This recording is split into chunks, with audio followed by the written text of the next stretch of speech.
Hey there, and welcome back to the course. In our second project, we're going to build a lightweight backend API using AWS. It's going to be completely serverless, scalable, and cost efficient. The main idea is simple. When someone hits our API, it will trigger some logic in the cloud, respond with useful data, and stay idle when not in use. You won't have to manage any servers or infrastructure. Instead, we'll focus on wiring everything together using modern AWS tools to create a clean and production-ready foundation. By the end of this project, you'll have a working API with dynamic routes, environment variables, and secure access to sensitive data, all deployed and running in the cloud. Now, for this project, we'll be using following AWS services: API Gateway, AWS Lambda, and Secrets Manager. But since I don't want this intro video to get too long, we'll talk about each service right before we start working with it. And the first service we're going to use in this project is going to be AWS Lambda. And AWS Lambda is a compute service that lets you run small blocks of code called functions in response to events without managing any servers. Think of it as writing a small, focused piece of code that performs a specific task. You upload the function, and AWS runs it automatically whenever it's triggered. The best part, it runs in serverless environment, so you don't need to worry about provisioning, scaling, or managing infrastructure. AWS handles all of that behind the scenes. Lambda functions can be triggered by events like API requests, which is going to be our example, file uploads, database changes, or scheduled tasks. And they support multiple languages like Node, JS, Python, and Go. They also scale automatically from one request to millions and integrate seamlessly with services like S3, DynamoDB, API Gateway, and Event Bridge. That's why Lambda is often called the workhorse of serverless applications. It's also incredibly cost-effective. You can get 1 million requests free every month, and after that is just 20 cents per million more. Plus, you only pay for the time your code actually runs, measured in milliseconds. Lambda is ideal for lightweight, event-driven tasks like running APIs, automating jobs, processing files, or sending notifications, all without ever touching a server. All right, and once we have the general idea about the services we're going to be using in this project, let's proceed. Let's create our stack and start setting up the Lambda, API Gateway, as well as the Secrets Manager. We're going to start by creating a new folder. In my case, I'm going to do that on a desktop, and I'm going to name this Lambda Gateway or just Lambda. This is totally up to you. I do want to open up my text editor. Then we will open the integrated terminal. And in here, we want to go with npx CDK init. This is going to give us the options. And we want to go with the first one. And also, I'm going to pick the TypeScript. Then we're going to press enter, and it's going to start setting up our project. And once I have the app in place, I remove the existing Git repository since I'm going to add it to the main course repo. Obviously, this is totally optional. You don't have to do it. And I also copied the README. So I grabbed the README from the main course repo and set it up here in this project. And when it comes to Lambda, there's actually two parts. So there's going to be the implementation part. So this is the part that's going to be running whenever we're going to invoke the Lambda, whether that is in the gateway or, I don't know, when it's connected to S3 or the SQS. I mean, there's a million ways how we can invoke the Lambda. And there's going to be still the CDK part, where we actually construct that Lambda, where we set up the code, which is going to create the infrastructure. So unlike the S3, where we right away set up the infrastructure and provided all of the configuration options, in this case, we need to do it in two places. We need to set up the Lambda, and also we need to set up the functionality. And in order to do that, we want to create a new folder. So this is totally up to you. In my case, I'm going to go with source over here. And inside of it, I'm going to create another folder that is going to be Lambda. And then inside of this Lambda, I'm going to call this handler TS. As far as the naming, it's not special. It's just something that I've used in the production, and that's why I tend to stick with it. But obviously, you can call it whatever you would like. And in here, we want to export. We want to export a function. And in my case, I'm going to call this Lambda example. This is going to be my name. And we want to make this async. And as far as the argument, it's always going to get this event. Now, this event actual value is going to change. That's why for now, we're just going to place any, since the first Lambda will actually just test in the AWS console. But later on, once we connect to the gateway, you'll see how this event is actually changing depending on where and how we invoke the Lambda. Basically, the arguments are going to change depending on where this Lambda is invoked. Hopefully that is clear. So for now, this is just any, and we will log. I will actually have this structure where I'm going to go with temp event log, then comma and event, just because I want to show you how to quickly search for stuff when it comes to the log groups and the log streams. And as far as the return, well, since this is a sync, remember we are returning the promise. And inside of that promise, I want to place an object, and I'm going to add the message property with the famous line of hello world. So again, we create the function. It's going to be async. It's looking for the event argument. For now, this is going to have type any. And then in here, we just return something from the function, just so we can see that actually function is running. And we'll also console log, since we'll spend the video discussing the log groups and log streams. And once we have the logic in place, now we want to navigate to the lib. Remember, this is where we create the stack. And now we want to import few things. As I know, there's few ways how we can construct Lambda, but I'm going to use the Node.js function approach. And if you want to explore the other options, please take a look at the README and also utilize the resources I provided before. I've noticed that if I show like 4 options in the course, then most likely students just get confused and they don't know which option to choose. And therefore, I've changed my approach. And essentially what I'm doing right now is just showing you the approach I'm using. And if you want to explore those other options, then you can definitely do so. But I'm not going to do that during the course. So in order to construct the Lambda with the Node.js function approach, we need to import 3 things. We need to import first the Lambda from AWS Lambda. And it's going to look like this. So we import everything as Lambda. Then remember we have our AWS CDK lib, then /, and we want to look for Lambda here. That's the first one. Then we want to import the Node.js function, Node.js function like this. So it's coming from AWS Lambda Node.js. And lastly, we also want to import the path. So this is coming from Node.js as path. So everything has path from path. Okay, good. And then in here, I'm going to remove all of these comments over here. And in order to construct our Lambda, first, let's come up with the name. In my case, I'm going to go with example Lambda. This is going to be equal to new Node.js function. It's looking for this. Basically, it's going to look for the stack. Then we need to come up with that logical ID, which is going to be example handler. And now we want to provide the options. First thing, we're going to go with runtime.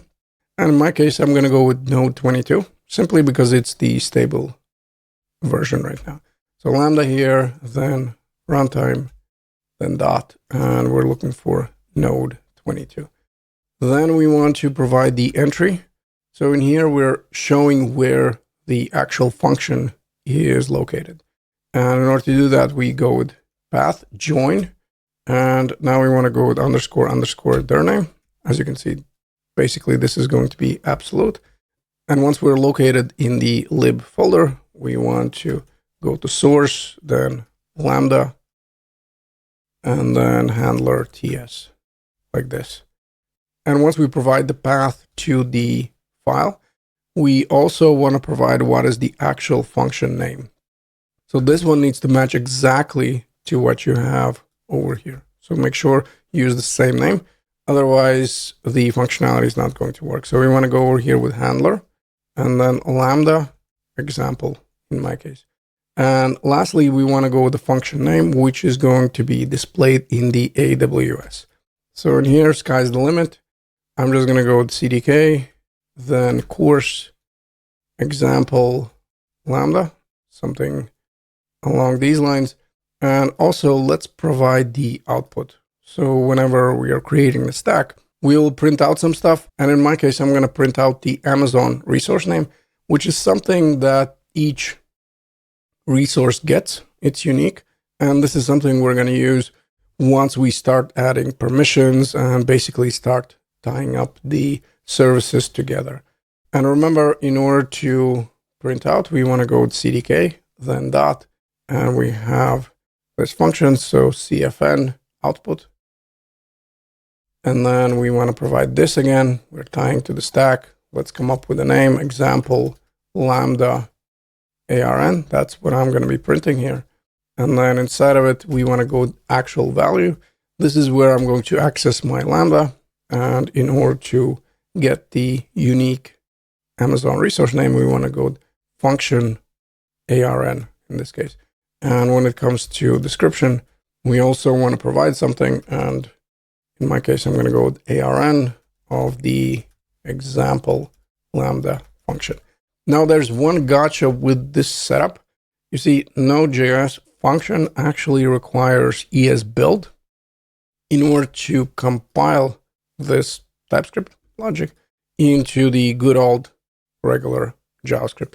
And what's interesting, it doesn't come pre-installed with our app. So in order to showcase the error, I will navigate right now to the terminal. And basically we want to run npx CDK synth. And if everything is correct, we're going to get this error. I just want you to be familiar with this error. So every time you hit it, you know what to do. And in order to fix it, we simply want to go with npm I ES_build. So we need to install extra package. And now we will be able to actually deploy our stack as well. And obviously, if we don't have this package, we're going to hit the same error if we run npx CDK deploy. Because remember, under the hood, it does run the synth command as well. And once we have the package in place, the ES_build, now we can go with npx CDK and deploy, which is going to start building our stack. And if everything is correct, we're going to have our new stack on AWS. Okay, and actually in my case, I'm getting this error, which simply says that there is already a log group, something we're going to discuss a little bit later, associated with this function. Basically, as I was preparing the course, I already created function with such name, and there is already a log group on AWS, and that's why I cannot create this stack. And I think it's useful for you to see one of the options how we can fix such error. And that is simply by using the stack name in here when we set up the function. What am I talking about? Well, I'm going to go over here with the template string instead of the string. And instead of hard coding CDK course example Lambda, I'll actually access this. And then it has the stack name. And then we add over here, for example, hyphen. And if everything is correct, this is going to fix this error. And I'll be able to create the stack. Let me try one more time. And if I'm not going to get any error, I'll see you in the next video where we'll explore the stack as well as the Lambda in AWS console. All right, it looks like the fix worked. And also in the console, we can see that Amazon resource number for the Lambda. As you can see, it's quite long string, since obviously it needs to be unique. And it also incorporates the region, what is actually the resource, and the rest of the stuff. Once we navigate back to AWS console, more specifically to the CloudFormation, again, if you're seeing obviously the success in the console, you'll also have the stack over here. We can take a look at the resources, and under the resources, you'll have the example handler. This is going to be our Lambda. And skipping a bit ahead, notice how it also right away has the log group attached to the Lambda, something we're going to discuss a little bit later in this video. Just wanted to showcase that it's happening by default. And by the way, if we want to navigate directly to our Lambda, we can click it over here, or we can go through the services. So first, let's look for Lambda. This is going to be our name. As you can see, since we are attaching the stack name in front of it, now obviously the name is going to be longer. We can see the runtime. We can see when it was last modified. So every time we're going to be building the stack, this is going to change, obviously, if we're updating the function and stuff. And then this is going to be the graphical interface for the Lambda. And you know what? I thought that having the dark screen is going to be better, but I don't think so. I'll actually switch back to light. And as you can see, once we navigate over here, we'll have some of the same info. For example, we'll see when it was last modified. We'll also see the function ARN if we ever need one. And below we'll have a bunch of tabs over here. Now, in order to cover all of these tabs properly, it's going to take quite a while.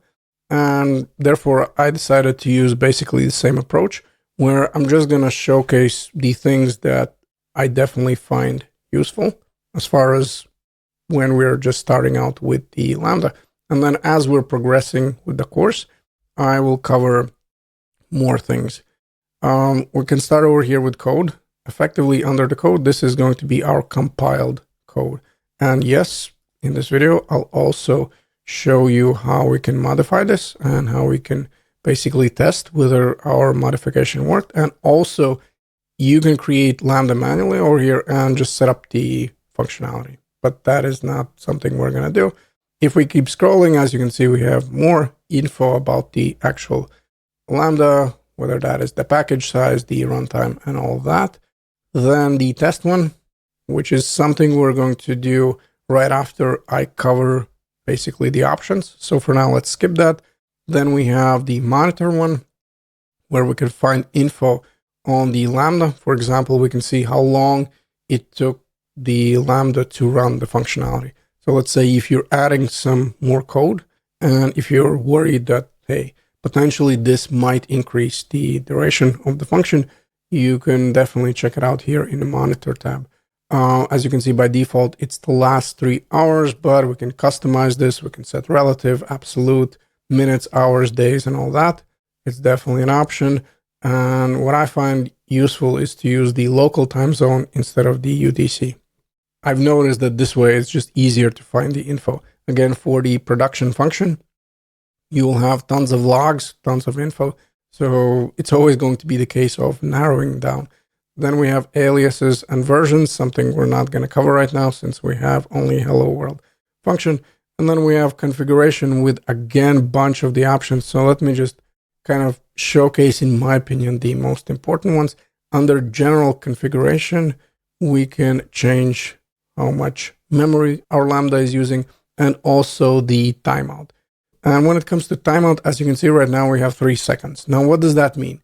Well, let's say in our function, in our Lambda function, if we'll add some functionality which is going to run longer than 3 seconds, for example, we can set up the timeout. Our function here is going to time out, not because our code is wrong, but because we have this value set to 3. So don't be surprised if you're sometimes testing something with the function and you're getting back the error where technically you shouldn't. Most likely, if the functionality runs longer than the timeout, that is going to be the issue. So obviously at that point, you'll need to increase. For now, we have pretty much the straight up logic. So I don't think we need to increase, but it's definitely an option. Obviously, we can add to more seconds and minutes. Let me save it over here. After that, we have environment variables. So just like typical Node project, we can add environment variables to our Lambda, something we're actually going to cover in this project. Then we have the concurrency. And in here, essentially, we can throttle the Lambda. What am I talking about? Well, by default, we can invoke 10 instances of the Lambda. But let's say if we want to test something, and this is most likely going to be in the service that is connected to the Lambda, then we can actually set this to a 0. So now our function is always going to be throttling. So there's always going to be error spit back by the function. And again, this way we can test something in the service that is connected to Lambda. Hopefully that makes sense. I'm going to go back right now to the default one, to the 10. And also we have this asynchronous invocation where we can set up the dead letter queue, which at the moment doesn't make too much sense, but eventually we will have a project where you'll see that if there's some kind of error in the Lambda and some specific event doesn't get to the Lambda, it will end up in the dead letter queue once we configure it, of course, and that way we're not losing that event. That should do it for the general overview. Now let's go back to a test, and you'll notice over here this event JSON. So yes, this is what is going to be passed into the function when we test it here in the AWS console.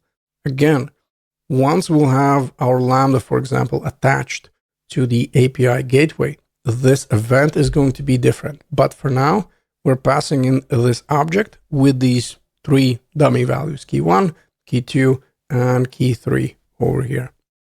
And we can create a new event.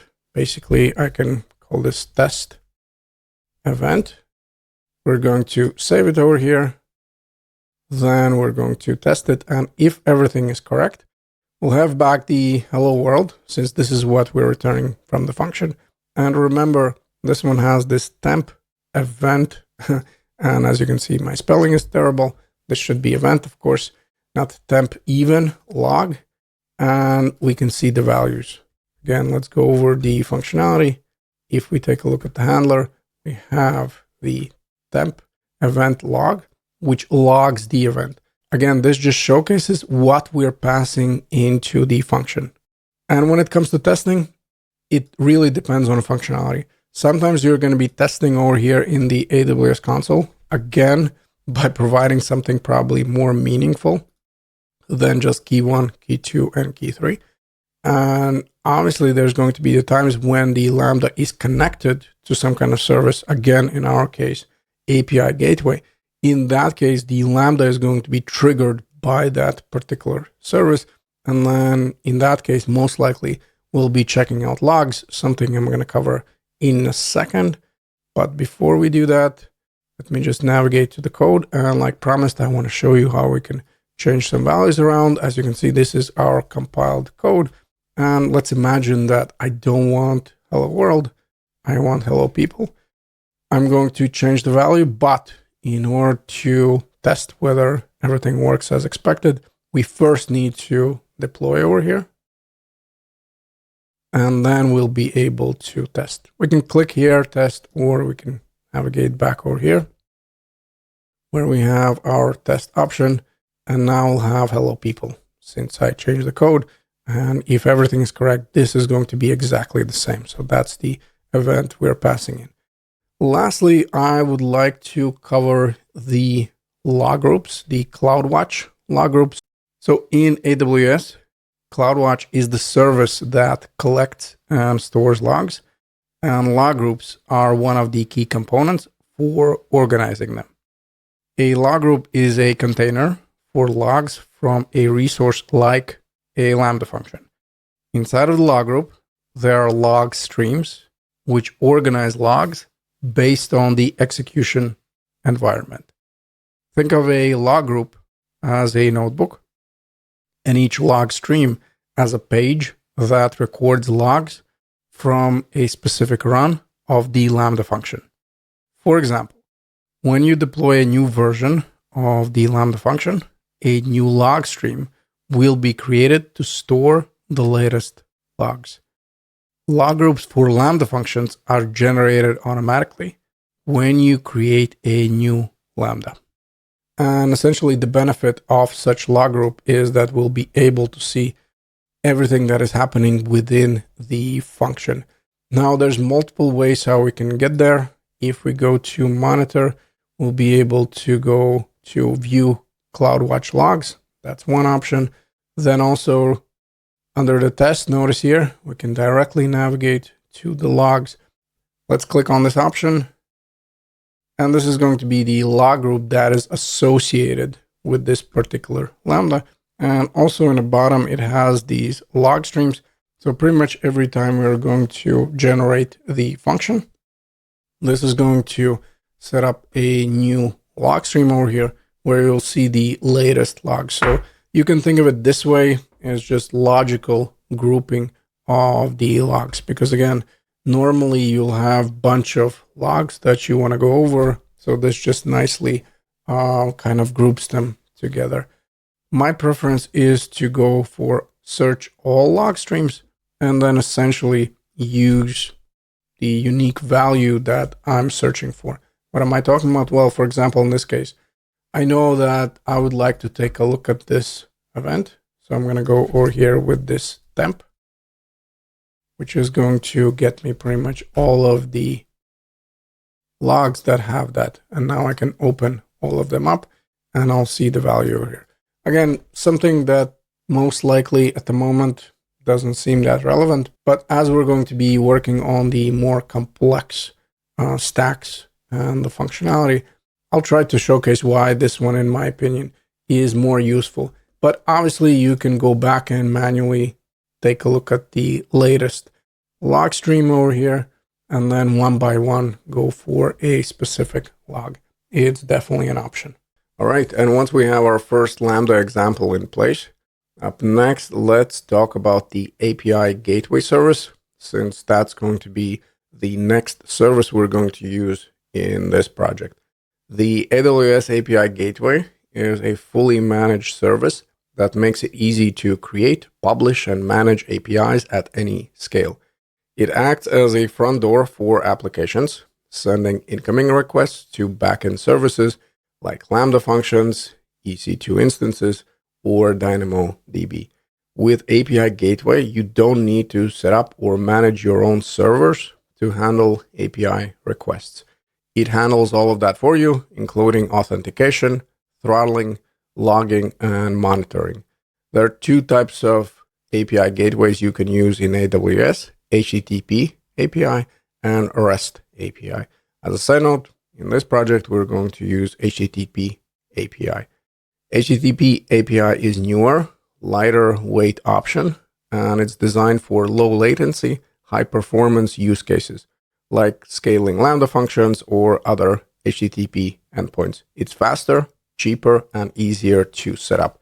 REST API, the version 1, is older and more feature-rich version. It gives you more control, things like API keys, usage plans, request validation, and caching. But it's a little bit more complex and expensive to run. If you're just getting started or you're building a simple backend with Lambda, HTTP API, again, the version we're going to use, is usually the best choice. And before we move on to the code, let's also quickly talk about the cost for a second. For HTTP APIs, pricing is simple. As of now, it's about $1 per million requests, but we also get a free tier of 1 million requests per month for 12 months. There are no minimum charges, and you only pay for what you use. Compared to the REST API, HTTP API is roughly 70% cheaper, which is why it's recommended for most use cases. Now, why would you even use API Gateway in the first place? Well, because it handles a lot of hard stuff for you, things like CORS, rate limiting, stage deployments, logging with CloudWatch, and authentication via Cognito or custom authorizers. It lets you focus on building your business logic while it takes care of the plumbing, essentially the infrastructure that is going to be running your code. And it works great with AWS Lambda. Together, they form a powerful combo for serverless apps. One handles the API traffic, the other handles the code. To sum it up, use HTTP API for speed, lower cost, and simplicity, and use REST API if you need more advanced features. Both are fully managed and scale automatically, and pricing is pay as you go, so you only pay for what you use. If you're building modern APIs in AWS, API Gateway should definitely be in your toolkit.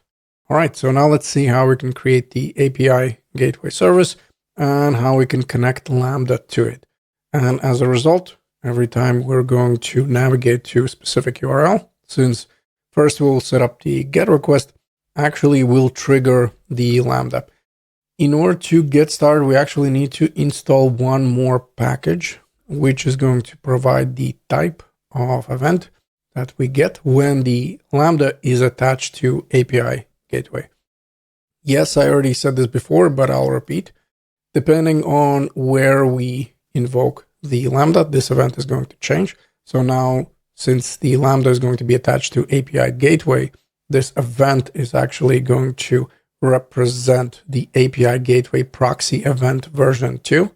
And in order to get that type, we don't have it by default. We do need to install one more package.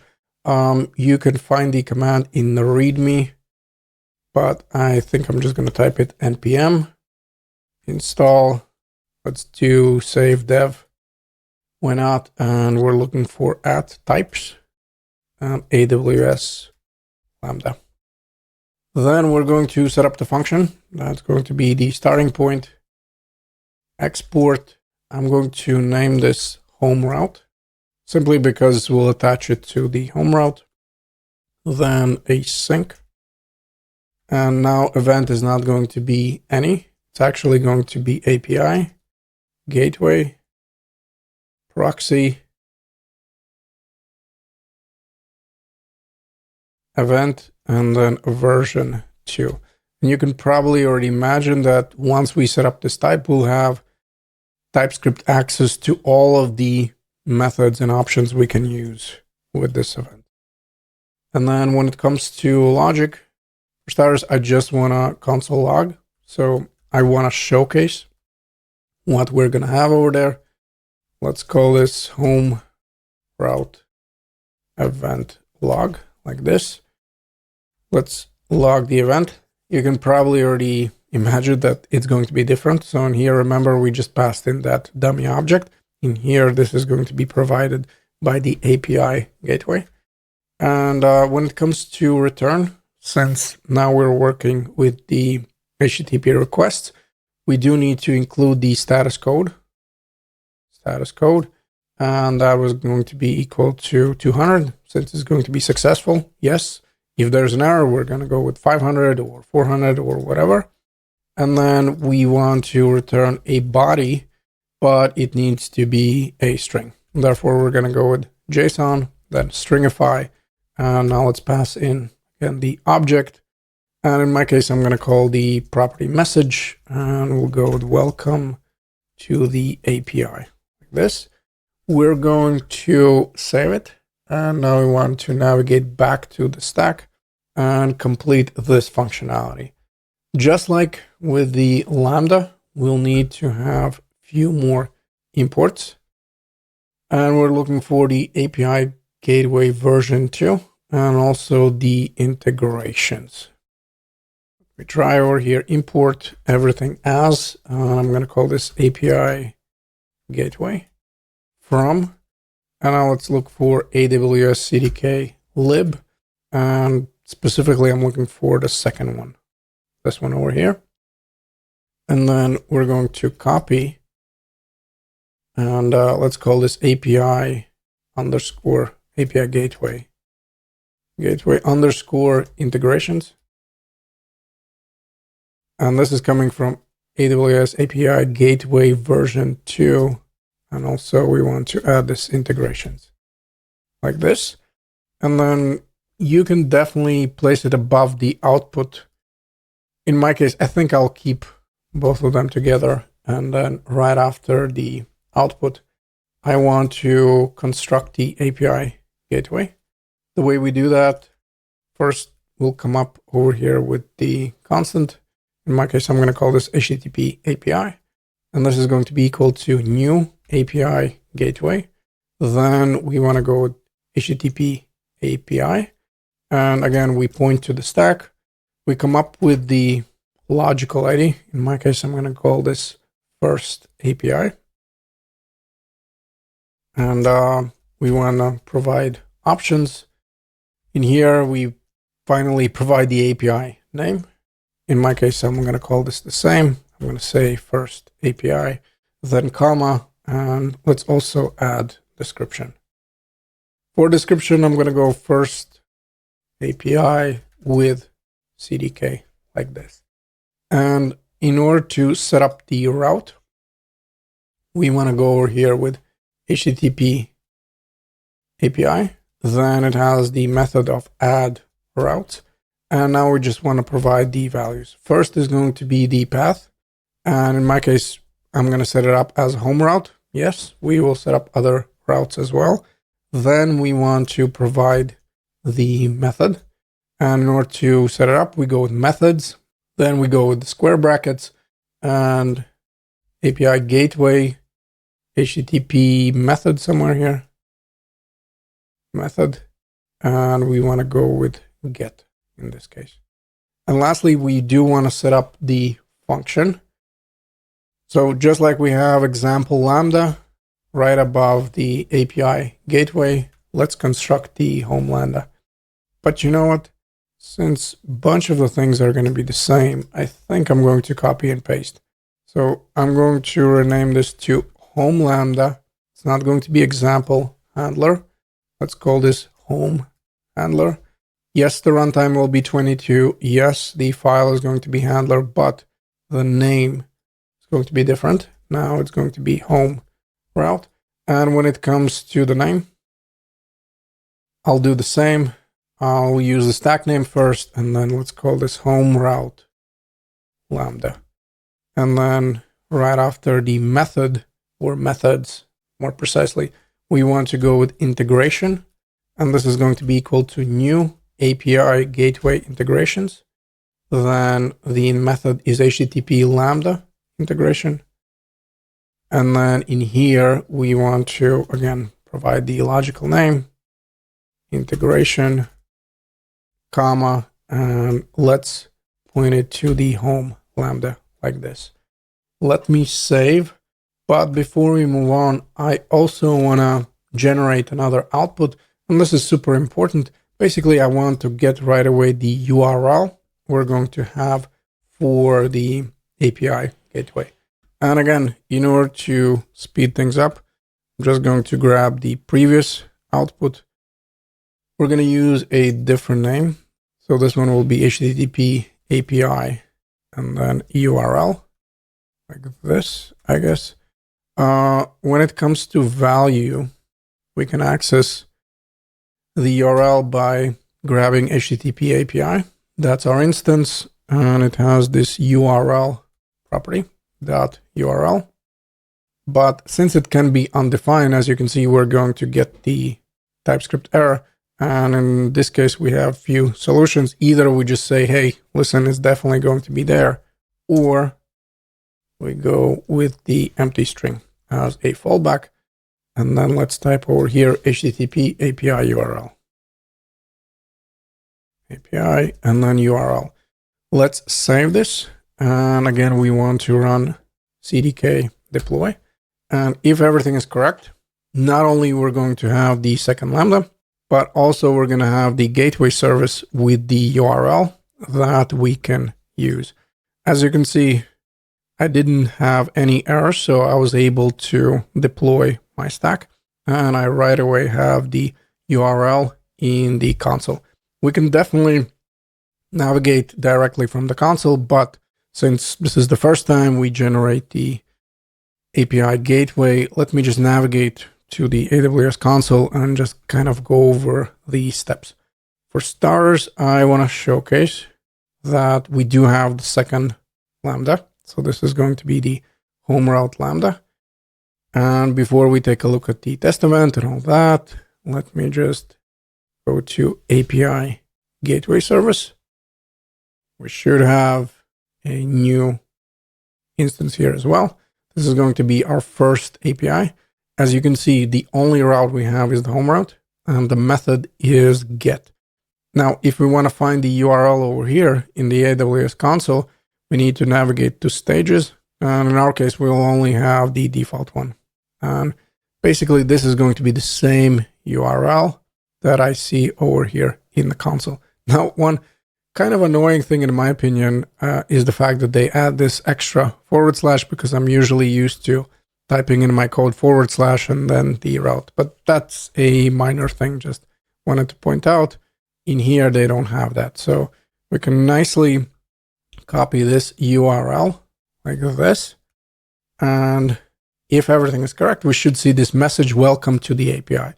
So if we're seeing this message, everything is correct. We're hitting the API. And not only that, remember we have the Lambda that is attached to the URL. So if everything is correct, every time we navigate to the URL, we're also invoking the Lambda. And we can definitely check it out. Now let's navigate back to our Lambdas. Let's look for home route Lambda over here. Remember, we have multiple ways how we can get to the logs. Let me showcase the monitor option. We just go to view CloudWatch logs. Now we navigate to the home route Lambda. As you can see at the moment, it only has one stream. So it's going to be pretty easy to check it out. And once we open it up, we can see that we invoked our Lambda twice. And that is correct. And as you can see in this case, the event is far more complex than the dummy object that we passed in from the test. Again, this is provided by the API gateway. And depending where and how the Lambda is going to be invoked, this event is going to be provided. That's why if we want to have a proper functionality, we do want to grab the specific event. So that way we know, with the help of TypeScript, what actually we can do when it comes to functionality. So if you want to set up some functionality inside of the Lambda that is going to be triggered when the user hits the route, whether that is a GET request or POST request, yes, you can use this event as a guide of what properties you have access to. Hopefully that is clear. And one last thing that I would like to showcase in this video is following. First, let me navigate back to my Lambda. That's my home route Lambda. And now I just want to showcase that obviously we can change these values around. Unfortunately, I didn't show that in the previous video, but I can go here and let's say 4, 5, and then 6. And you know what? I'm not going to touch the values.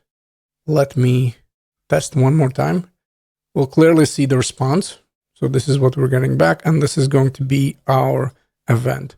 And if we want to double check that, again, let me go back to my log group. Again, we only have one log stream. So let me click it here and notice how much smaller is the last event log. Again, this underscores two things. First, we can provide our own values when we're testing the Lambda in AWS console. And second, the event is provided by the service that is invoking Lambda, which in our case is the API gateway. All right, and once we have our first Lambda example, once we know how we can connect it to the API gateway route, in our case, get route, well, let's make things interesting and let's set up the post route. So let's see how we can set up the endpoint in API gateway and how we can set up the Lambda, which essentially is going to look for data that is in the request and then do something about it. In our case, very simply, we'll just send it back the username that we got in the request, but obviously you can do way more. We're going to start the same way. We're going to navigate to the handler, and I can tell you a little secret when it comes to API routes, at least the structure is going to be mostly the same, where we do need to set up the Lambda. The event is going to be exactly the same, but in this case, of course, it's going to be a post route, so the logic is going to change inside of the Lambda. First, let's come up with a name. In my case, I'm going to go with create profile route. Again, totally random, simply because we will send the username in the request. Event, yes, it will stay the same. We can definitely log it just so we can test some things in AWS. So why don't we go here with temp post event like this. And let's write post with all caps.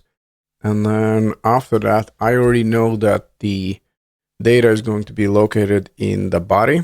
That's how HTTP works. So in order to access it, I'm going to go with body is equal to JSON, then parse method, since it's going to come in as a string. And we need to look for event.body. Now, it might be missing. So in here, we're going to go with the fallback. And I'm just going to say that it's going to be an empty object if that's the case. And then, like I mentioned, our logic is going to be pretty straightforward. We're simply going to send back the username that was sent to us from the front end. But we'll make a status code 201, which simply means that the resource was created. This one will stay the same. Body is equal to JSON stringify. And inside of the actual object, I'm going to go profile created successfully. Created successfully.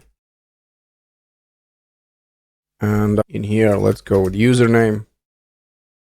And we'll set it to body and then username. That should do it for our Lambda. Now we want to navigate to our stack in here. And we need to create another route. So we're going to go here with HTTP, add routes. And again, in my case, I'm going to do it after the output. If you don't like such approach, you can obviously set up all of the outputs here in the bottom and then set up the logic on top. This will be my route, but above the route, I also want to set up my Lambda. So same deal. I'm just going to copy the home Lambda and place it above the routes here. And we just want to change some things around. It's not going to be a home Lambda. We're going to go with create profile Lambda. That will be my name. Node.js function, not home handler. Actually, let's call this profile handler. Runtime, the same. The location is also going to be the same. It's going to be in the handler, but the function name will be different. We're going to go with create profile route, or however you call the function. And when it comes to name, let's go with profile Lambda. Again, all of them will start with the same stack name, so it should be pretty clear which stack these functions belong to.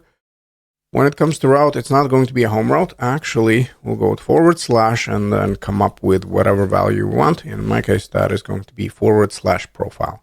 And the method now is not going to be get. It's actually going to be post. And right away, I want to tell you that we won't be able to make requests from the browser. So browsers by default only make GET requests. That's why we were able to test the home route using the browser. It's not going to be the case right now. And in here, let's just write profile integration. Essentially, just change the values based on what the logic is doing. In our case, that's the profile one. And then we want to go with create profile Lambda.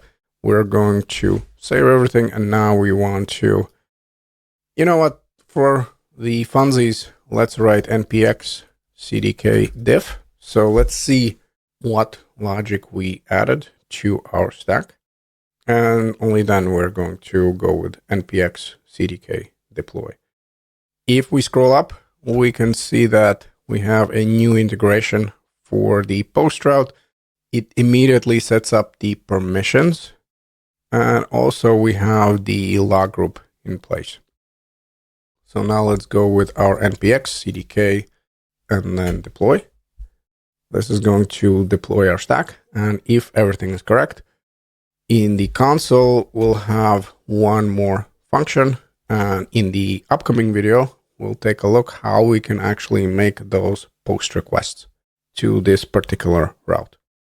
All right, if everything is correct, we're going to be successful. We'll be able to add the post route to our stack. And once we navigate back to the console, we can see that we have the profile Lambda. And we're going to come back to this Lambda in a second. But before we do that, I just want to quickly showcase that in the API gateway, we're going to have one more route. So now this will be a profile route. And as you can see, the method is post. And also, I want to showcase that if we go to CloudWatch, so CloudWatch service, we'll have additional log group over here. So this is another way how you can find the log group. You can either go directly from the Lambda, or you can navigate to CloudWatch, search for all log groups, and you'll have access to all of the log groups you have in this particular region. So in our case, we have example one, we have the home route, and also we have the profile Lambda one. And as you can see, the retention is for 2 years. That is the default one. That's why don't be surprised when you remove the stack, you will still have the log group that was created with, let's say, Lambda. Now, $1 million question, how we can test that profile Lambda? Well, one way is to navigate to our Lambda and just pass in that event, correct? Let's go over here. We already know how to do that, but keep in mind that in this case, it's kind of specific. We want to pass in the body. And yes, there's ways how we can set it up, basically how we can fake the request coming from the test event, but this is not going to be our approach. For now, I just want to showcase that, yes, we can definitely make that test event, but it's not going to make too much sense. Meaning, yes, we created the profile successfully, but since our event doesn't have the body, I mean, we're not accessing it and we're not sending it back. So we can see that Lambda runs, everything is correct, but it's not doing everything that we expected, correct? Because we want to have a post route, which is going to accept whatever we send in. And then in order to prove that, it's going to send back basically the same username. So long story short, how we can test such post route? Well, we have multiple options. A, we can set up the front end. And the good news is that I have created the front end, which we're going to use a little bit later in order to showcase the coarse errors that we'll have from the front end. So actually there is a front end which will make a call back to this API. That's one way. Second option, we can use Postman, which by the way is something you'll most likely use in production because it has way more features than the option that I'm going to show you. So if you are familiar with Postman, obviously you can easily grab the URL, set up the request, and you'll be good to go. Now, I do find Postman a bit too much for, let's say, this particular project, simply because we only need to make few requests and setting up everything just feels a bit like a hassle. But I do want to mention that, yes, in production, most likely you'll use something like Postman simply because it offers you way more options. But in this case, we're going to use the extension called REST Client that we can get with Visual Studio Code. The way it works, just go to your extensions. Let me remember which actual tab represented that. These are going to be my extensions. And if you haven't already installed it, look for REST Client extension. So this one over here.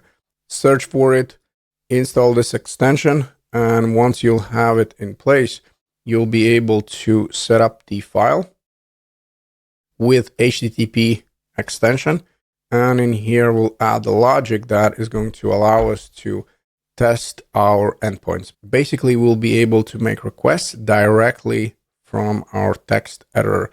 Now, this is not the only extension that provides such logic. So if you're using some other extension that already does that, feel free to use that one. In fact, prior to this one, I was using the Thunder client, but at some point they started forcing people to sign up for paid plans, and therefore I switched to the REST client. So long story short, if you don't have the extension that performs requests directly from your text editor, install REST client extension one, then create the file with HTTP extension. In my case, I'm going to call this make request, and set up this logic over here. And by the way, you can just copy and paste from the README as well.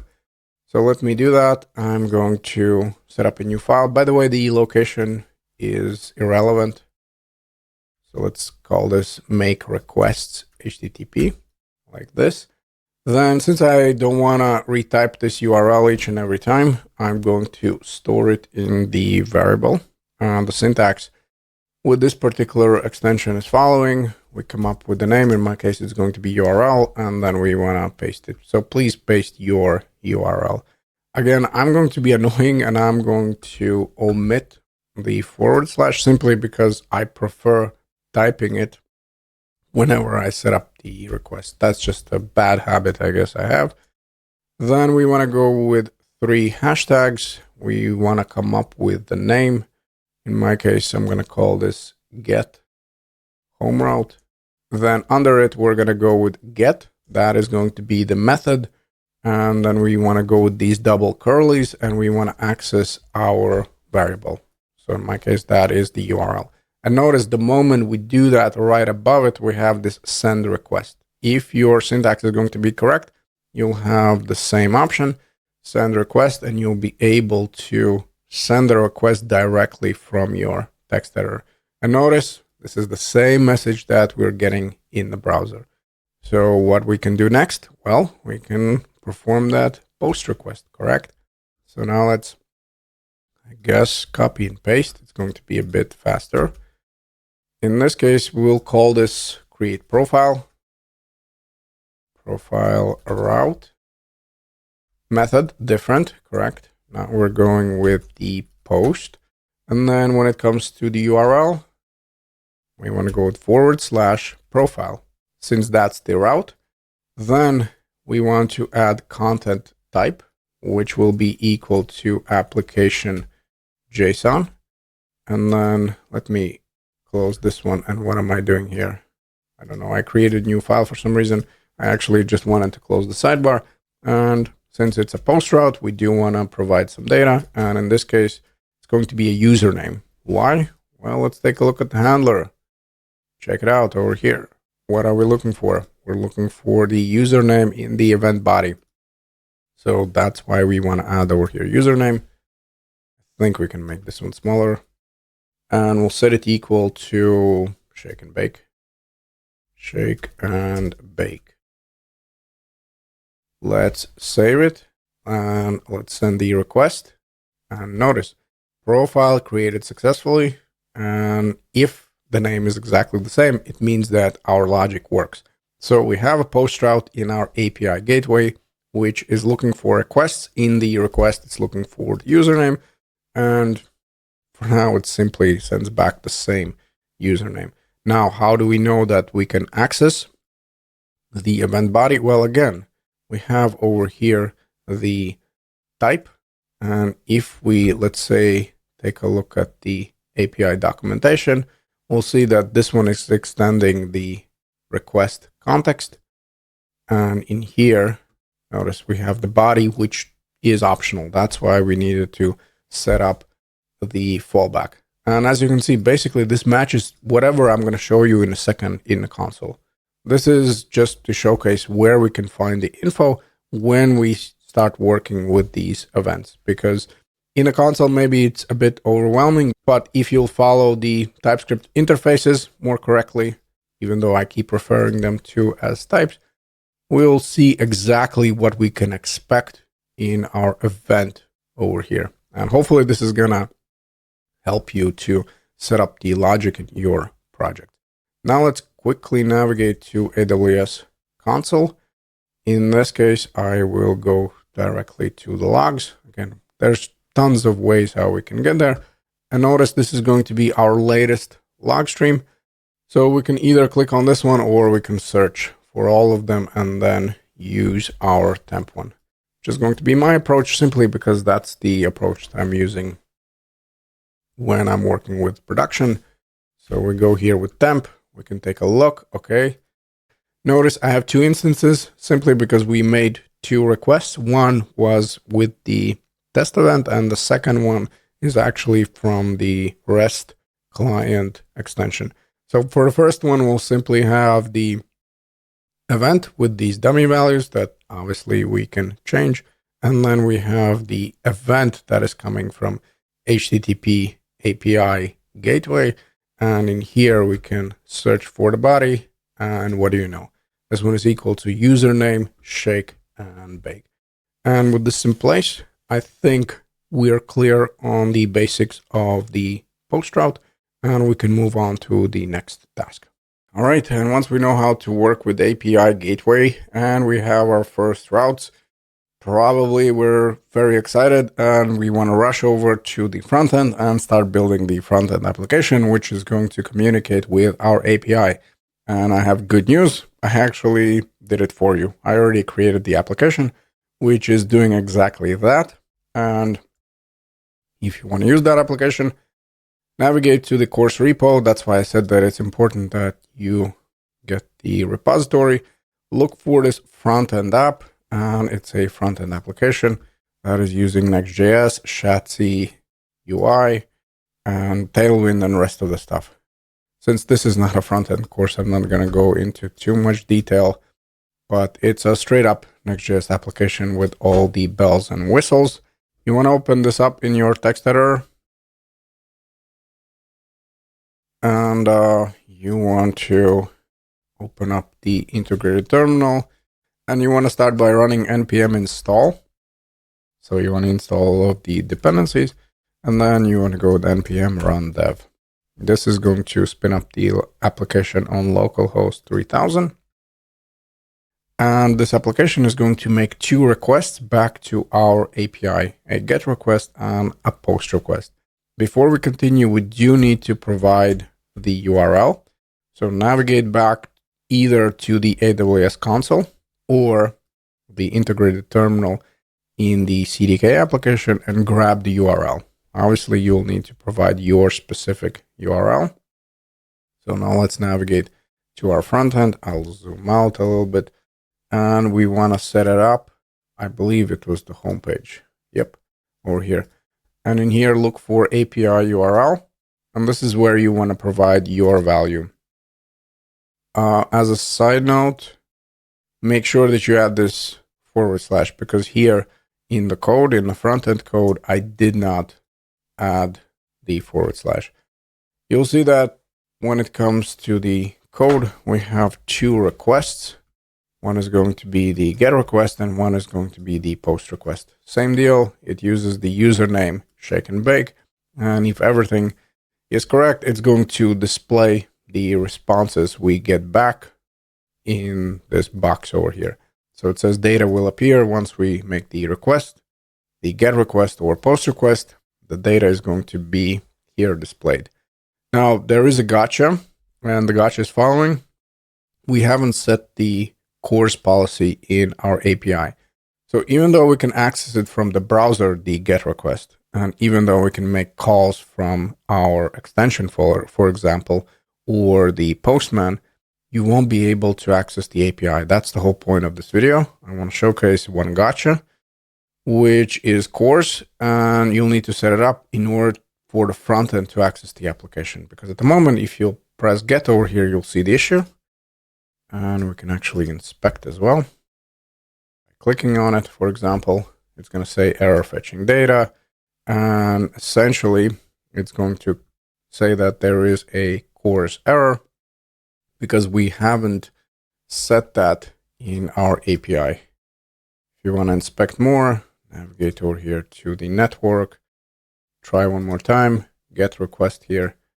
And somewhere you should see this course error. The good news when it comes to the second version, the fix is super straightforward.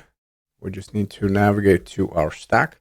We need to look for our HTTP API instance. And right after the description, we want to go with the property course pre-flight. And in my case, I'm going to allow all origins, all methods, and all headers.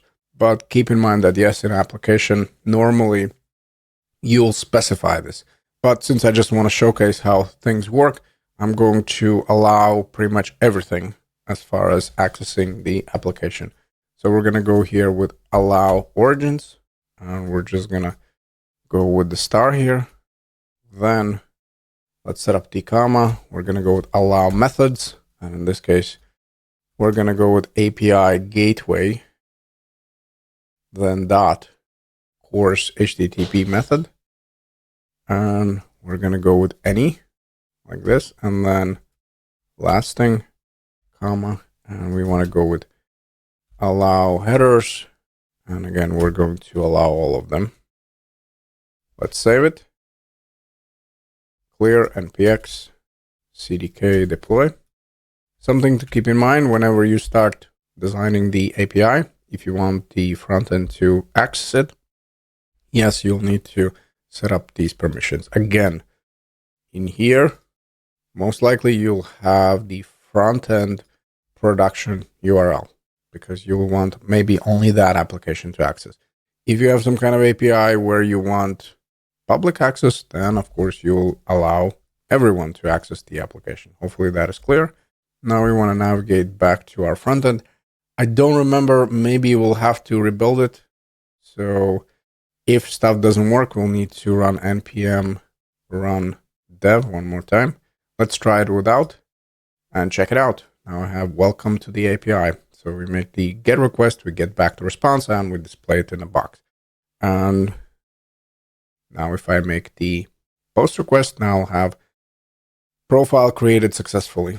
And if, let's say, we're going to go to front end and change some things around, maybe not shake and bake, maybe let's go with Bobo is the best. Okay, let's save that. So now when we're making the request, this is going to be the username. And you know what? Just to stay on the safe side, I'm going to rebuild it npm run dev. So this is going to generate that new version. Let's click on post request. Profile created successfully. Now let's navigate back to the CloudWatch.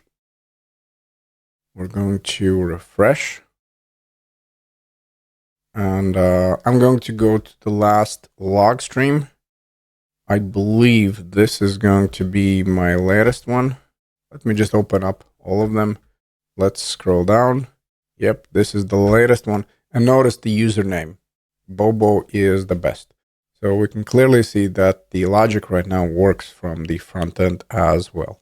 And with this in place, we can move on to the next task. Okay, and up next, let's see how we can access environment variables in our Lambda functions. And also, let's take a look at the two places where we can set them up, since it's definitely something you're going to use later on in your own project. We're going to start by creating another function. So we want to navigate to the handler. And in this case, I'm going to call this welcome route. So again, same deal. We're going to create a new route, and we're going to attach this Lambda function to the route. Let's come up with a name first. I'm going to call this welcome route. Welcome route is going to be a get request. And before we send back any data, I want to access the username. However, now we were going to access the username from the environment variable. And what's really cool, it's actually the same as in good old Node. So we just need to go with the process.env and then the environment variable name. In my case, I know that I'm going to set up the username. So once we set it up in the two places I'm going to show you, in order to access, it's pretty straightforward. Just go with process.env.username or whatever is the name of your environment variable, and you're good to go. And then I'm going to construct the message, and based on whether the value is set, I'm going to construct my response. So if the username exists, I'm going to go with welcome, and then I'm going to access the username. If the username doesn't exist, let's say the environment variable is not set, then we're just going to go with welcome to the API, like this. And when it comes to response, it's a GET request. So let's just go with 200, and then message is going to be equal to a message we just constructed. Now let's navigate to our stack. And again, we want a new route, and we also want a new Lambda. For now, I'm going to close this one. And then I think I'm going to copy and paste the create Lambda, and we're just going to set up new values. As far as the name, let's call this welcome Lambda, and we'll change it in other places as well. Welcome handler, runtime the same, the location the same. This one will be different. It's going to be welcome route, and we're going to call this welcome route or Lambda. That's totally up to you. The actual path will be welcome. Method will be get. And the integration is going to be welcome Lambda, like this. Okay, once we set it up, now we want to go with npx CDK deploy. This is going to deploy the stack, and then we can start figuring out how we can set those environment variables. So we start from the end bit where we access the environment variable. Now let's see where we can set it. And essentially, we have two options. We can set it up directly here in the CDK, or we can set up in the AWS console, which is super useful when you test something. There's going to be some use cases where maybe you have the environment variable that you just want to set up like a flag, for example, where you want to test it in specific environment. And this is the use case, a good use case for the AWS console. And this is where we're going to start. I just want to wait for this stack to be deployed. And once we have the function, I'll show you how to do that in the Lambda there. So once we have the stack in place, let's navigate back. We're looking for all functions, and more specifically, we're looking for the welcome one. And remember when we first discussed the Lambda graphical interface, I mentioned configuration, and in here, we have this option of setting environment variables. So we're going to click on edit, and we want to add environment variable. And guess what? This one is going to be a username, and I'm going to go with some random value or whatever you want to place over here. Most important part, you want to have this username over here. Let's save it. We can definitely make the request from the browser. It's definitely an option, but in order to stay consistent, I'm going to navigate back to my project, and we're going to make another get request in the make request file. We're going to call this differently. Let's go with welcome route. And then we just want to attach the /welcome. Okay, we're going to save it. Let's make the request and check it out. Now we have welcome some random value. So this way we know that essentially we're accessing the environment variable that was set on a function. So this is the first way how we can set up environment variables directly in AWS console. And yes, while you're building the functionality, there are some use cases where you'll want to set it up here in the AWS console. As a side note, even when you set up the environment variables in the CDK, our next option, you can still come back over here and modify this. You can, for example, change some value. Again, something you'll most likely do when you're testing. Let's say you want to set the value to be incorrect and maybe test some error scenario. Hopefully that is clear. Let me for now just remove, since we'll set it up in the CDK. And let me showcase that once I remove that environment variable and I make another request, nope, I have welcome to the API. because the environment variable is not present. And now let me showcase how we can set it up directly in the code, in the CDK. So we're going to navigate right now to the handler. We're going to look for our welcome one. And when it comes to Lambda, we actually have two options where we can set it up. So we have our welcome Lambda, and directly here in the options object, we can go with environment, and then same deal. We just go with the name, user name, and then let's go with shake and bake. This is one option. And another way is setting up the environment variable with the help of add environment function. So we can also do it this way. Let's go with welcome Lambda, then add environment. We need to first provide the environment variable name, and then we need to provide the value. What would be the use case for this one? Well, let's think about it. What if you first create the Lambda and you don't know the specific value of the username? I mean, in our case, we do, but let's say that you're not ready to add the value yet. Well, in that case, you can create the Lambda, set up whatever functionality. So I'm just going to type here comment more code here.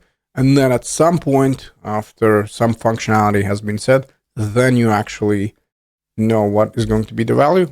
Well, you simply access your Lambda, and then you add the environment and provide the value. Hopefully that is clear. I will comment this out since we'll stick with this approach, since we do have the value. And again, same deal. We just want to go with npx CDK deploy. We want to deploy our stack. And if everything is correct, what do you think is going to be the response in our make request? Well, it should be welcome, shake and bake. Let's just wait for a little bit. It looks like we were able to deploy the stack. So now let's go and test one more time this route. And yep, everything is correct. Now I have welcome, shake and bake. So this is how we can set up and access environment variables in our Lambda functions. Okay, and up next, let's discuss AWS Secrets Manager service, which is a secure service for storing, accessing, and rotating sensitive information. Things like database credentials, API keys, or third-party tokens. So instead of hard-coding secrets in your code or config files, you store them safely in a secrets manager. And then your applications can access them at runtime through the AWS SDK. So in order to set it up, we're going to use AWS CDK, but then in order to access, we're actually going to use AWS SDK. Every secret stored in Secrets Manager is encrypted using AWS KMS, so the key management service, and it's going to be decrypted only when needed. Secrets Manager works great with services like Lambda, EC2, and containerized apps. You simply grant permission using Identity and Access Management Service, and your code can fetch secrets when it needs them without exposing them in logs, env files, or the repo. Now let's talk cost. You pay 40 cents per secret per month, and an additional charge if you enable automated rotation. That's 5 cents per 10,000 API calls. If you only store a few secrets and access them occasionally, the cost is very low. However, if you are planning to spend $0 during the course, this is one of the services I suggest avoiding. So you can definitely watch the videos, how I set up the secret in the Secrets Manager, how we can access them, and you can use those videos later for your own reference whenever you do need to set up the secret in your project. However, it's not mandatory during the course, because I believe even if you create the secret and then pretty much right away delete it when we're done with the project, they will still charge you some part of this 40 cents. Again, I might be wrong, but for all the people that don't want to spend any money pretty much during the course, I suggest avoiding this service and just use the upcoming videos as a reference how to work with the secret manager service. Okay, and once we're clear how to set up environment variables in Lambda, let's also see what happens if we have some kind of value that we don't want to disclose in the code, and we also don't want to disclose here in the environment variables. Maybe we have some secret value that only certain people have access to, that only certain people can see. And this is where the secrets manager service comes into play. First, I'll show you how to set up manually. Again, please keep in mind, this is a paid service, so be mindful. If you don't want to spend any money, please don't create one. This is going to show me what kind of secrets I have. At the moment, I don't have any, but we can definitely create one using GUI. And I believe I'll show you how we can access both, the one that we're going to set up with the CDK and the one that we set up with the GUI, just so you can see that pretty much the access is going to be the same. First, we need to define what we're going to be storing. In my case, I'm going to go with other type of secret. As you can see, we have a bunch of options over here. And then we can either set it up as key value. So for example, I can go with some secret like this, and we can provide the secret value here, secret underscore value or whatever string, or you can do it also here in a plain text, which means that you can set up the massive JSON object and just paste it here as well. So notice the moment I switch to plain text, this is going to be the syntax. And if I, like I just said, want to save some giant JSON, it's definitely an option. By default, it's going to use this AWS Secrets Manager encryption key, and we're going to leave it the way it is. We do need to provide the name over here. In my case, I'm going to go with my first secret. Let's click on next. We're going to skip the automatic rotation. It's not relevant to us. And if everything is correct, this is going to be our secret, my first secret. And we're going to store it here. Let me refresh. And yep, here it is. And again, one benefit of setting up such secret here, instead of providing, let's say, the environment variable value directly in a console, is that you can control who can access this secret.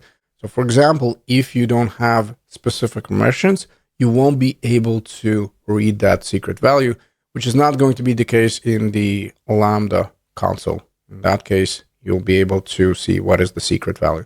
Hopefully that is clear. This is the first way how we can create secret. And yes, there's going to be some cases where you'll do exactly that, where you'll actually set up the secret value here, and then you'll just access it in the code.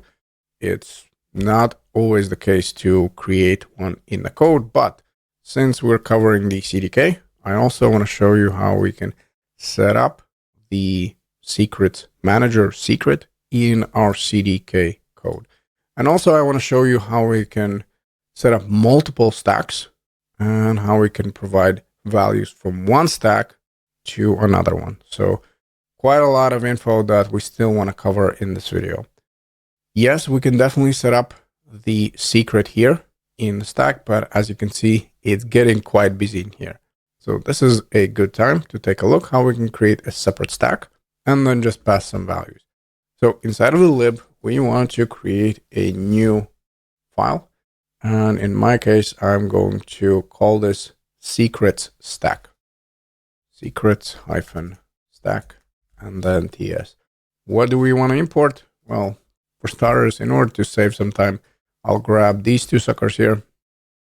And also we want to grab the secret manager. Let's go with import, then everything as secrets manager from, and then let's go with CDK lib / and then the AWS secrets manager. Beautiful. Now we want to construct the same class, export class secrets stack, extend, and CDK stack. In this case, I will set up the property in this class, which is going to be public. It's going to be read only, and I'm going to call this secret. And we do need to provide the type. And in this case, it's going to be secrets manager and secret. That's my type. Then we need to provide the constructor, which is going to look for scope. That is equal to our construct.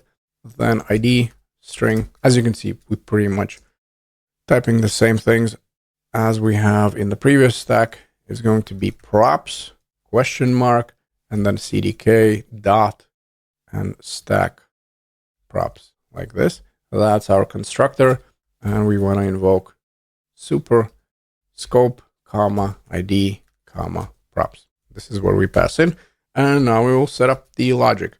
Since I already created the property, in order to reference it, I'm going to go with this. So I'm referencing the same class.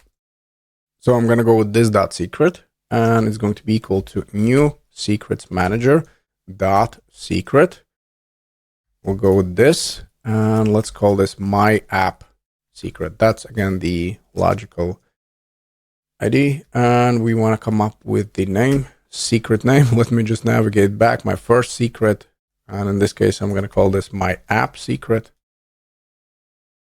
And we can definitely provide a value here, but as you can imagine, it's pretty much the same as setting up the value for environment variable in our code. Yes. Once we push this up to a GitHub, everyone is going to be able to read it. Therefore, we're going to use a different approach.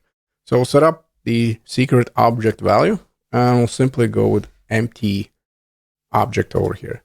Remember, I already mentioned quite a few times that they will charge for the secret 40 cents a month.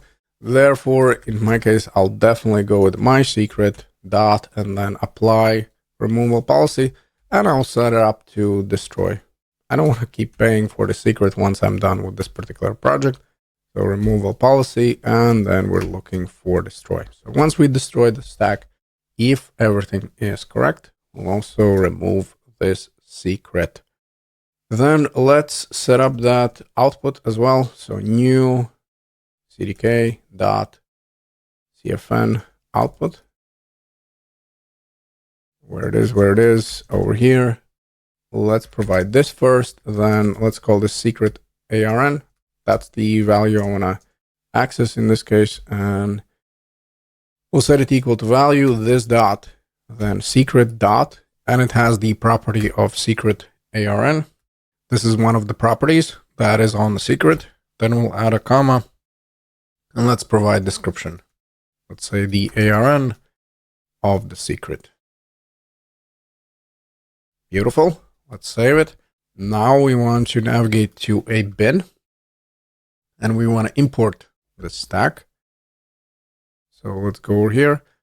In order to save a little bit of space, I'll actually remove all of these comments here from our Lambda one. And the placement here is important.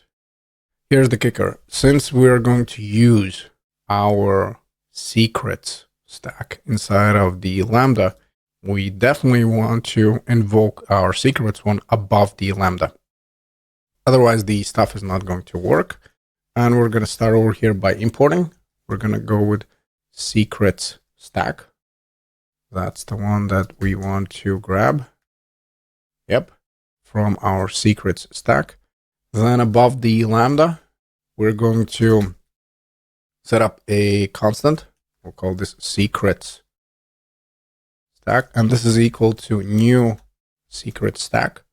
Then we'll pass in the app, and then we need to come up with the name. In my case, I'm going to go with secrets stack. Once I have the instance, I want to pass this into my Lambda since I want to access it. And also I'm going to create another constant. So let's call this Lambda stack is equal to new getaway stack. And then in here, I want to type secrets stack, which is going to reference this instance. We'll still have this TypeScript error simply because we haven't set the new props in the Lambda stack. Don't worry, we're going to do that next.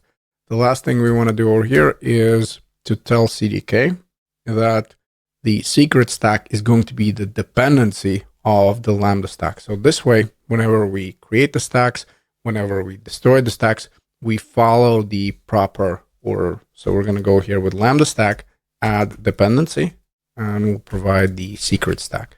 So the last thing we want to do in this video is essentially to go to Lambda getaway stack. And this props is actually equal to stack props. And if we take a look, what do we provide over here? Notice we'll have quite a few options, the environment, the stack name, and all that. And based on our code, it's optional. So if it's not provided, it's not a big deal. However, if we add our own property over here, TypeScript is going to complain because obviously the secret stack is not over here. In order to fix it, we simply want to navigate back to our Lambda stack. And we want to say that, hey, we're going to take whatever is in the stack props, and also we're going to provide the secrets stack. But in order to get the proper type, we want to import the secrets stack from the second stack we just created. And then let's go with secrets stack, and let's provide proper type over here, like this, secret stack. Then I also want to set up the property here. I'm going to call this private, so we can only access this within this class. It's going to be read-only. I'm going to call this the same, secrets stack, and it's going to be equal to the secrets stack type. And once we have the property in place, let's also set up the value inside of the constructor. Once we have access to the secret stack, we want to go with this dot secrets stack is equal to props dot and the secrets stack. Now, TypeScript is still going to complain because at this point, it's not going to be optional. We'll say that for sure it's going to be there. And with this in place, we want to navigate to the integrated terminal and run npm, or I'm sorry, with npm, npx CDK deploy. And if everything is correct, we're going to hit the error. Now, what is this error about? Well, once we have multiple stacks, we have two options. Either we need to specify which stack we're going to build. So for example, npx CDK deploy and then secret stack or Lambda getaway stack. Or in our case, since we want to build both of them, we can go with all. And in that case, we're going to build all of the stacks we have. So npx CDK deploy, and the same, by the way, is going to be for destroy as well. We want to go with hyphen and then all. So in this case, we're going to build all of our stacks, which in our case is the Lambda as well as the secrets. And if everything is correct, we should have an extra stack and also a second secret. Let's navigate back to the console. Yep, now I have my app secret. Notice the value, it should be empty. And yes, we'll come back to our second secret and eventually add a value here as well. Not for now. Let's now go to CloudFormation. And notice now we have the secret stack as well. And if you have the same result, we can move on to the next task, which is going to be accessing the values from the secrets manager. All right, and once we have created secrets stack, inside of the stack, we have created a new secret in a secrets manager. Also, we have connected both stacks, the secret stack and the Lambda getaway stack, by passing in the secret stack. And then in the Lambda, we have a property, which at the moment we're not using, but we will, the secret stack. I believe it's a good time to set up a logic to fetch such secret. But again, please keep in mind one thing. When it comes to Lambda, there's two sides of the Lambda. So we have a CDK code, which essentially sets up the infrastructure. And then we have the code, which sets up the logic. So this happens when the Lambda is invoked. Where I'm going with this, when it comes to the secrets manager, we obviously want to fetch them here. And in the CDK, we'll just set up the permissions. And we're going to start by installing library, the AWS CDK Client Secrets Manager. So this is the library which is used here when we actually set up the logic. And this library is going to help us fetch the secret from the secret we created in our stack. Let me open up the integrated terminal, and you can find the command in the README. I think I'll just type it out. So we're looking for AWS CDK, and the library name is Client Secrets Manager. Like this. We install it, and we do want to set up right now the helper function. So we can definitely write the logic here in the handler. Since I'll give you a hint, we will create another handler where we'll take a look at the logic. But in order to keep this file sort of clean, in the source, I'll create another folder, and I'm going to call this utils. And inside of the utils, we're going to create a file called fetch secret ts. In here, we want to import quite a few things, and this is the case where I think I'm going to utilize README. Let me just find it where it is. So in here, I'm creating the secret stack. So this line of code is what I'm looking for. So let me grab it here, and let me set it up in the fetch secret. Let me copy and paste. So we have secrets manager client. Basically, this is the main function we're going to use. And then we have get secret value command. And we also have the output one. When it comes to the file, first, we want to create a new instance of the secrets client. This is going to be equal to new secrets manager client. And we're not going to pass in. So we're just going to pass in empty object over here. And then let's create export const fetch secret. So when it comes to this function, it's going to be async, and it's going to look for secret ID. And here we can pass the name of the secret. So in our case, if we navigate back to AWS, let's say if I want to access this, my app secret, then the name is going to be this one. And I believe we can also pass in the ARN. That's also an option. And basically both of them mean the same thing, the secret ID. So in my case, I'm going to call this string. Basically, that's going to be the type. And then when it comes to the return, since this is async, we're going to return a promise, and it's going to resolve to a string. And then we want to construct the command. So this one will be equal to new get secret value command. And in here, we want to pass in that secret ID. So the property we're looking for is secret ID, and we'll set it equal to our argument. Again, either the secret name or the ARN. After that, we'll create the response, and this one will be equal to get secret value command output. So when we fetch the secret, not only we get the actual value, but we get some other stuff as well, which is, I believe, stored in the object, if I remember correctly. The type for this one is get secret value command output, like this. And now let's set up the try catch.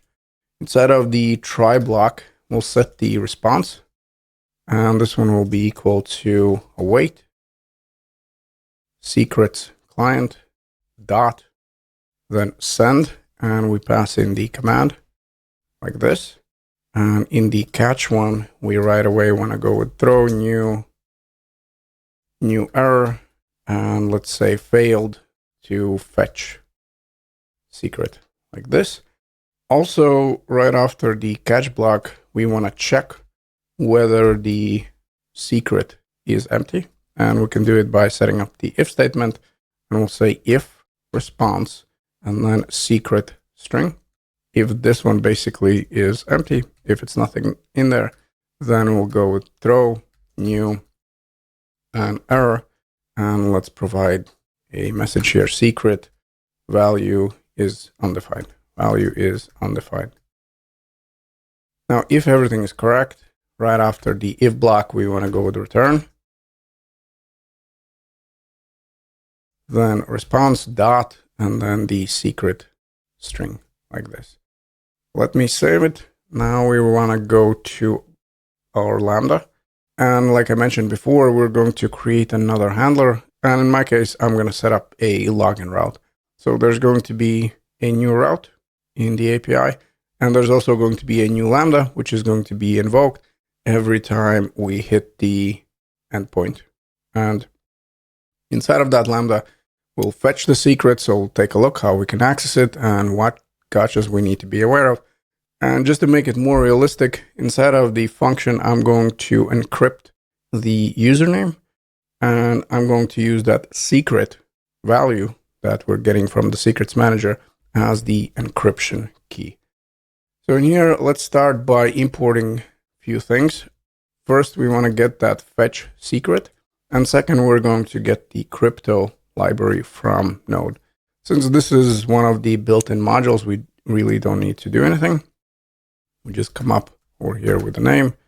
In my case, crypto from, and let's import the crypto library. After that, we want to create a new Lambda.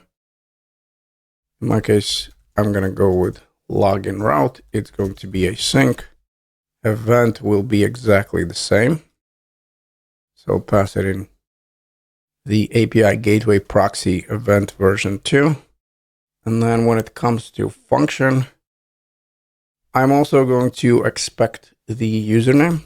So go here with const username and then JSON dot parse. And we're looking for event body. And if it doesn't exist, well, then we'll just fall back to empty object over here. That's the first thing. Then we want to fetch that secret. So I'm going to set up the constant. Let's call this secret value. And this will be equal to await. Fetch secret. That's our helper function. And remember, it's looking for that secret ID. And we can definitely hard code. So for example, I can go back over here and I can grab again either the secret name or the secret ARN. It's definitely an option. However, since we know how to set up the environment variables, what I'm going to do with this login Lambda, I will attach the environment variable.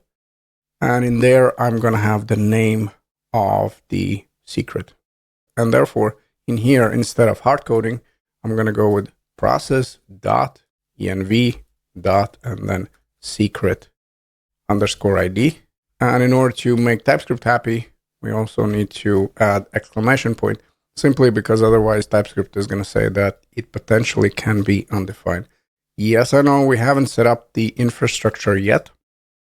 And therefore, at the moment, it's definitely going to be undefined. But since I know that that's my next step, I already know that it's going to be secret underscore ID. Again, in here, I'll have either this or this. So this is totally up to you. Okay, good. Now we have the secret value. And remember, when it comes to fetch secret, this is what we're returning. That's the secret string, which, by the way, we haven't even set up. And now we want to actually grab it. So we're going to go with encryption key. And this one will be equal to JSON parse. And we want to pass in the secret value. So inside of the secrets manager, in our secret, I'm going to set up the object. And in there, there's going to be the encryption key with some kind of value. And this is going to be actually located in that secret value. That's why we need to parse it over here. And now let's use it for something good. And that is going to be our hashed username. So hashed username. Again, in this case, obviously, it doesn't really make much sense, but at least it gives you like a somewhat realistic idea why you would want to keep this a secret, this encryption key in the secrets manager. And we want to go with this function. And it's looking for a few things. First, we need to come up with the algorithm. Let's go with this one. Then we need to pass in the encryption key, then update, and we'll pass in the actual username that we're getting from the user. And we'll also add this digest, and we'll pass in the hex. Okay, we have hashed or encrypted the username. And now let's place everything inside of the try catch.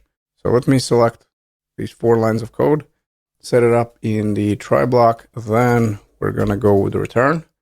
Status code, well, let's go with 200. Status code. Then we want to go with body. That is going to be equal to JSON stringify. JSON, and then dot stringify. And inside of the object, we want to go with username. And that one is going to be equal to hashed username. So we'll get some kind of string. We're going to hash it and we'll send it back. Normally, we would do more things, but this is not going to be the case right now. Then we want to set up the error as well. So console error, we're looking for the error, and we'll just pass in the error if we encounter it. I believe initially we're not going to set up the permissions, so we should see the error. Let's see. Then return. In this case, status code is going to be 500, comma, and then body, we'll set it equal to JSON stringify message. And this one will be something went wrong.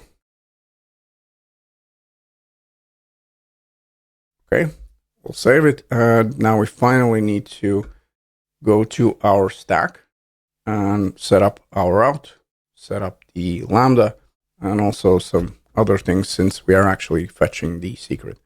So now let's navigate to our Lambda getaway stack, and we'll pretty much start the same way, where we're going to grab the last logic for the route, since a lot of the things are going to be exactly the same.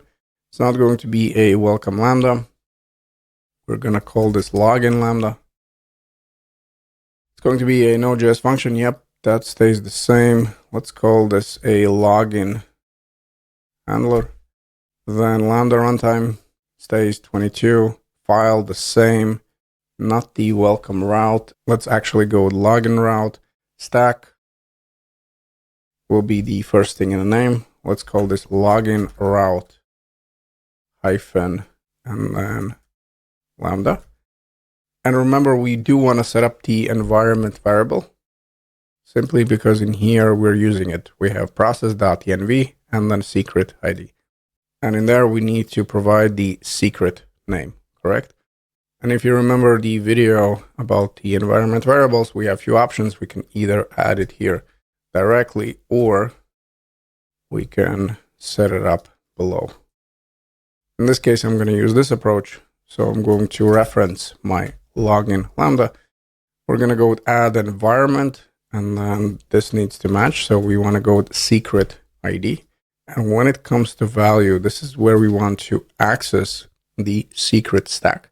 More specifically, the secret that we set over here, simply because it references the secret we created in the secrets manager. So a lot of secrets. And more specifically, we want to access the secret name. Let's go back to our Lambda. So instead of coming up with the value myself, I'll actually reference the secret. First, secret stack, then the secret, the property, and it has the property of secret name. This is what we want to set up. Then we're going to create another route, and eventually we'll add here more code, simply because I want to see the error we're going to get if we don't do that. And then we'll come back to the stack. The route, let's go with login. It's actually going to be a post route here.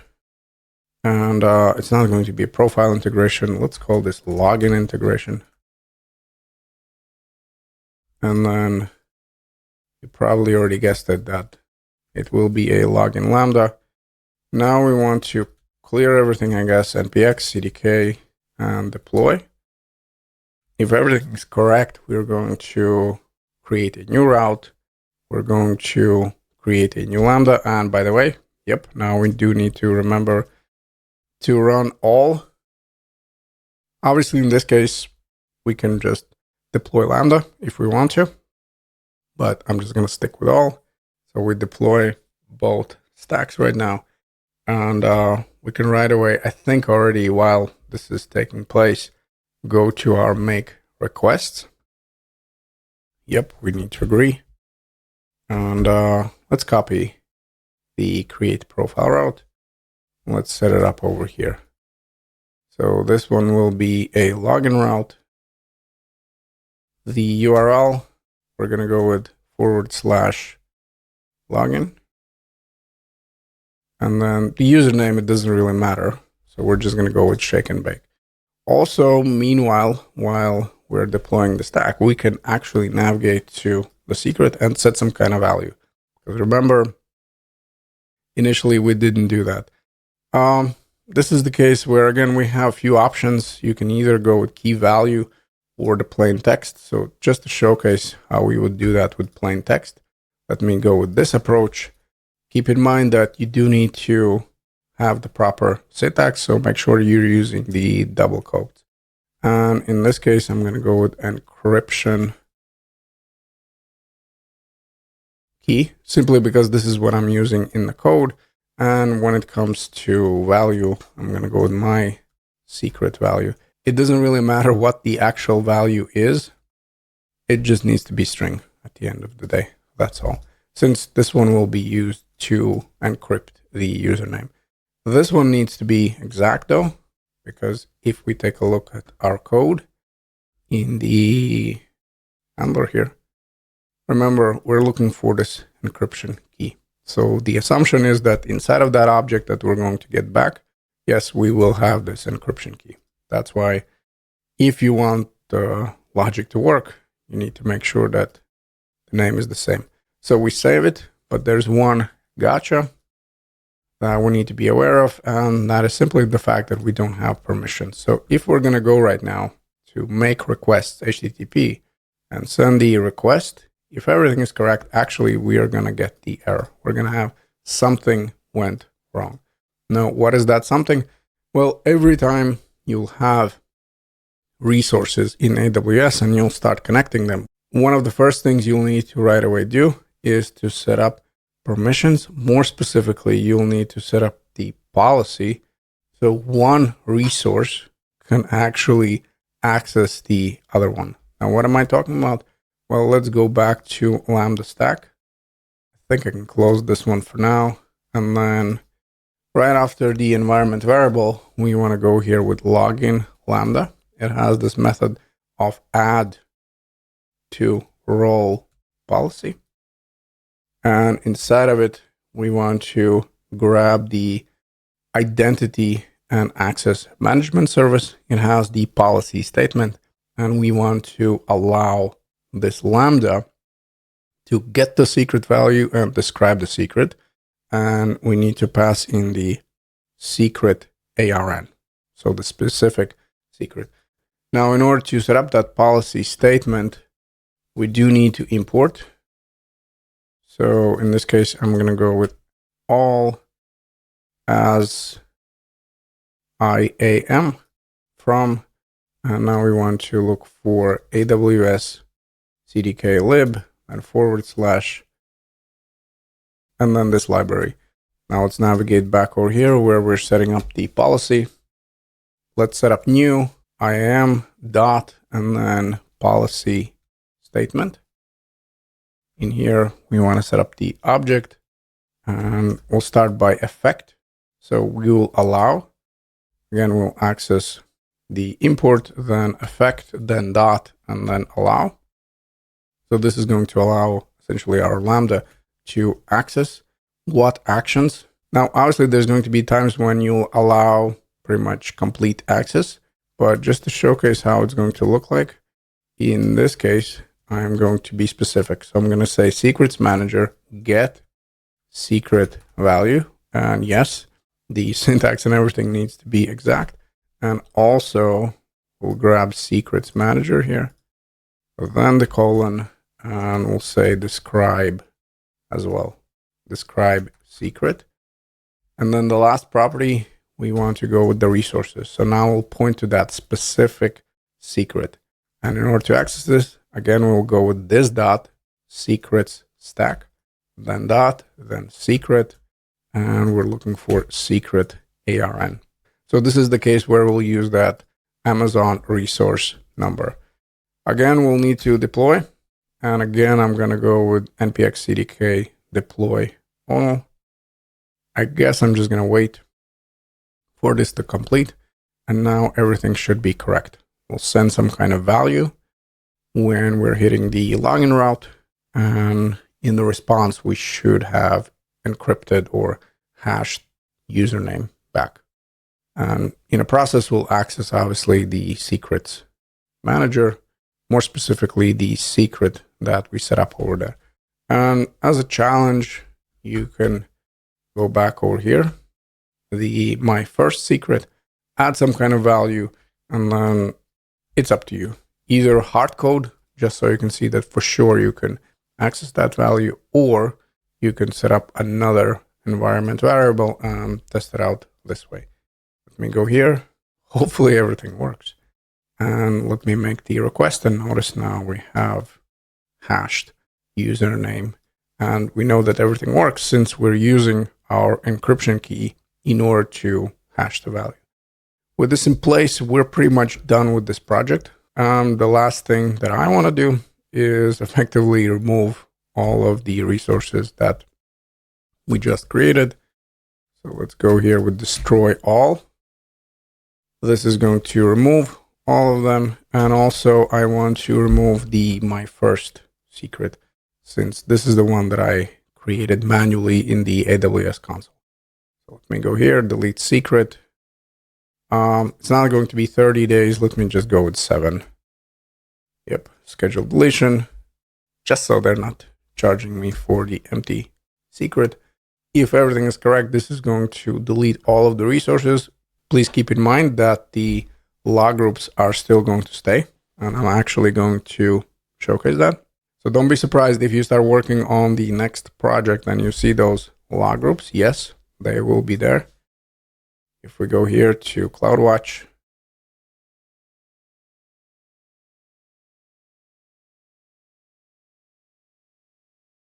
click on log groups, check it out. We still have all of them.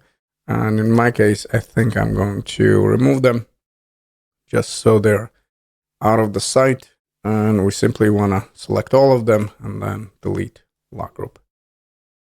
With this in place, we're definitely done with this project. Hopefully everyone enjoyed it, and I'll see you in the next one.